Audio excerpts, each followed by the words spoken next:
আশীর্বাদ কি ঠাকুর চাইছে হবে দুই পরিবারকে এক করা। আমি তো সাধারণ একটা মানুষ বলতে পারি, একটা অংশই হরি গুরুচাঁদ ঠাকুরের একটা অংশ আমি।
প্রচণ্ড আনন্দের ব্যাপার। শ্রী শ্রী পূর্ণব্রহ্ম হরিচাঁদ ঠাকুরের 214তম জন্ম জয়ন্তী তিথি উপলক্ষে যে মধ্যেও ধর্ম মহামেলা,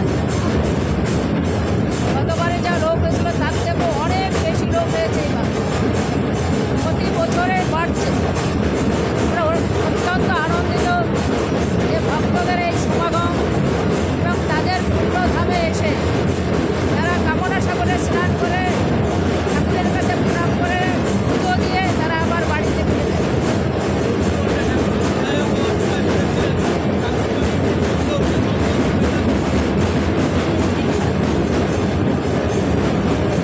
অবশ্যই সেটা আছে এবং আমরাই সেটা চেয়েছিলাম বহুদিন ধরে যে ভক্তরা যাতে এই বাড়িতে এসে শান্তি দেন এবং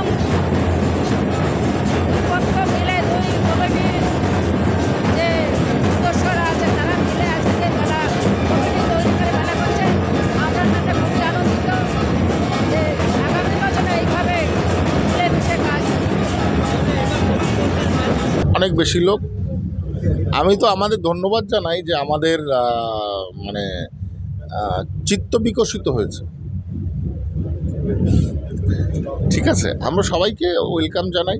ঠাকুর বাড়িতে ভক্তরা আসবে, এই মেলা হতেই থাকবে এভাবে। আমরা কেউ থাকি না থাকি সেটা ফ্যাক্টর নয়, মেলা হবে।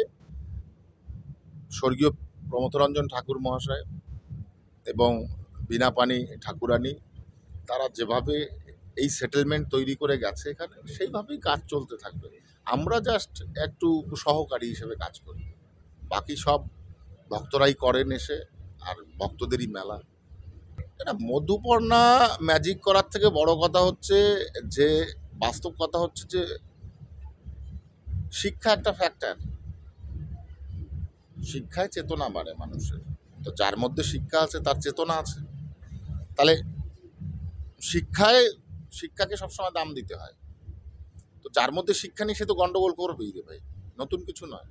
তৃণমূলের নেতারা এসছিল, তারা তাদের ঔদ্ধত্য দেখিয়ে গেছে। ভক্তদের গুতিয়ে ঢুকে গাড়ি, প্রায় 20টা গাড়ি ঢুকে এখানে 5 ঘন্টা জ্যাম করে বসেছিল। আর আমাদের বিজেপির নেতারাও আজকে এসছে। সবাই আসতে পারবে ঠাকুর বাড়িতে, আমি বলছি না কেউ আসবে না, কিন্তু এর সেন্টিমেন্ট এবং এই যে ভেতরের ফিলিংস উপলব্ধিটা বুঝতে হবে। আমি নবাবগিরি করে এখানে চলে এলাম, আমার মন্ত্রিত্ব ফলালাম, ওগুলো বন্ধ করতে হবে এই বাড়িতে আসতে গেলে। সত্যি বলতে বলবো আমি কোনো ম্যাজিক করিনি।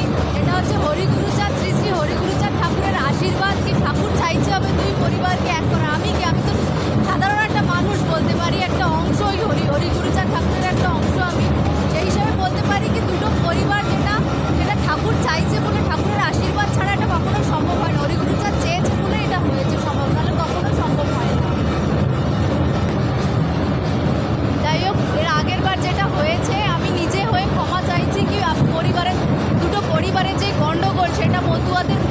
ভক্তদের মধ্যে একটা খারাপ বার্তা গেছে, সেই জন্য সবাইকে, সব মতুয়া ভক্তদেরকে আমি ক্ষমা চাইছি।